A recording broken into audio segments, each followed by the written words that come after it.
Okay, this is the TID Radio H8, third generation.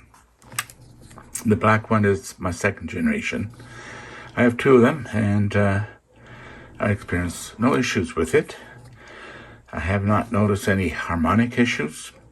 However, the little bit I've looked into it, the Gen 3 seems to be cleaner. I think they both meet the specs, but I think the Gen 3 may exceed the specs a bit more. I have to verify that for myself later on, but this is not the purpose of this video. What's the real difference between these two radios and the settings? The big feature which I love is the wireless cloning copy, and it works with my H3, the first generation, I guess they call it, or it doesn't work with the H3 Plus at all. In fact, you need another H3 Plus to actually do wireless cloning. So the H3 Plus will not work with the H8 or the H3. So keep that in mind. I did get a message from TID Radio that they're going to advise their department to clean up the description, because it is kind of not very clear that that is an issue, or could be an issue for someone who's expecting it otherwise. So the wireless clone copy, that alone for me is worth the upgrade. And the fact that it works with the H3. Because it doesn't work for the H8, for the H3 Plus, I'll probably be not buying any. I have a dozen of the H3s. I have more than I need. And so it doesn't make sense for me to introduce an incompatible device with the rest of my equipment. However, if you don't have no H3s, this is the first time, yes, go for it. The Plus will work for you. Anyways, so wireless cloning, I believe on this one, the second gen has about 45 settings. This one here has like 55 or more. And let me show you. There's another thing I like about this. It has an actual menu button and an exit, which the H3 is a little bit different, including the Plus. So you hit menu, and let me just go 45. Yeah, mic gain. That's the last setting. After that, 46 onwards, it's new settings. And another thing I've noticed is that setting 0, for example, has a wideband on my old one, while this one has squelch level settings. So they mixed up a couple of settings between 0 and 45, but basically the same. Okay, let's go back to the menu. 45, we have scramble. Now, I believe this will be illegal for many countries to use scramble. Basically, it makes it more difficult for people to listen in on you, I guess. The thing is, it could reduce the range, distance, and it also can use more power when you're using scramble. Okay, I guess it times out when I don't use it too often. Deck code, okay, that's again a code, like a squelch code or a tone code concept. So this way a squelch won't open unless the other radio has the same code. There's so many options on that. And I guess off is fine. Now this is new. AM band on. This is where airplane frequencies could be monitored. You can't do that on the older H8 Gen 2. but the Gen 3 you can. I guess I talked long enough. Time's out. DCD, I believe DCD is another code method, I think, and dehold has, I think it's an older method of switching your radio from ham, GMR, unlock, I believe, but that's no longer used. Okay.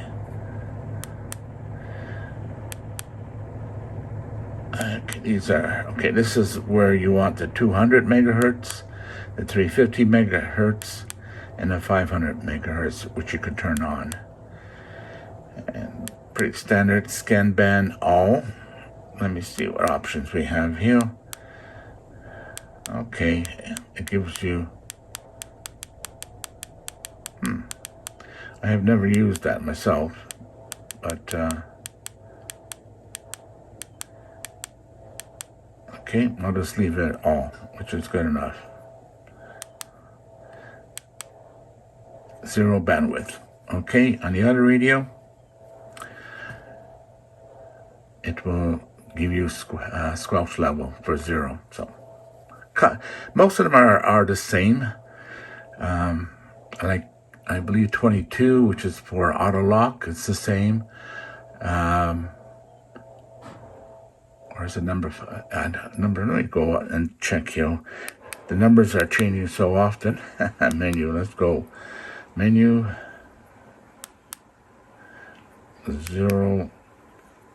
06. No, it's not that. Let's go 05. Backlight, yes. So on the new radio, backlight is number 5. On the older radio, backlight was number 6. But the auto lock 22 is the same. So basically construction-wise, I can't tell any difference. I know some people have been suggesting when charge the battery itself without it being in the radio. I believe that could have been an issue with the older units. Otherwise, I know some people have criticized the construction because you can move this little button sideways. It probably was designed that way. Oh, that's what happens. You program these little side buttons there. So, and what's nice too, the A and B, I love the H3. Especially if you're going to use it for satellite work. You can transmit on one band and be receiving on the other one. With this one here, you have to kind of set it up and then switch back and forth. So you can use satellite for both of them, but just requires more finger movements, that type of thing. So that works. Power output, it's 10 watts. Both VHF, UHF. I checked that. I believe it's in another video that I have. I recommend leaving it on medium, especially if you use it a lot and you're not using a mic, because you don't want to heat up your brains, right? And that's true with every radio, even your phone. I know with the iPhone, they try to design it in such a way that the RF is away from your head, but I'm sure this is not the case with this because the antenna is right there. So you want to keep the antenna away from your head as much as possible. So low power, whenever, if that's all you need, use low power. And when you're mobile, portable use an exterior antenna or antenna if you have one indoors far enough away. So I think that's basically it. I have no complaints with it. It satisfied me. So it's too bad the H3 Plus does not do wireless cone with either this radio. Oh, there's another thing I should let you know. I was able to program this using the wireless. It's copying from my H3. If you use Chirp, it doesn't recognize this radio yet. Even though I have 3 different cables, So obviously Chirp is going to probably need to update and support the driver, whatever it's using. But I believe you can do it on OD Master. And if you use Chrome, OD Master, Bluetooth, you can do it that way. But on Chirp, with the cable, I wasn't able to read it at all. I suspect, like anything else, it will show up later on. So keep that in mind. And if you have an H3 already, you can sync it directly using wireless copy. Hopefully this information is a benefit. Thumbs up will be very much appreciated. And have a nice day. Well, I should mention one more thing. First of all, I'm not sponsored. None of this was given to me. I paid for it like you would pay for it. And I buy some accessories once in a while, and I thought I'd try these little cases. They're like $2, $3. You get a half a dozen there. And let me just put this one in. It fits in. Swing it across. Clip it on. You can use it like this.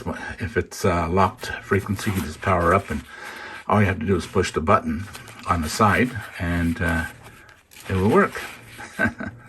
But I got it mostly just to protect it because it gets tossed in the trunk, tossed in the back.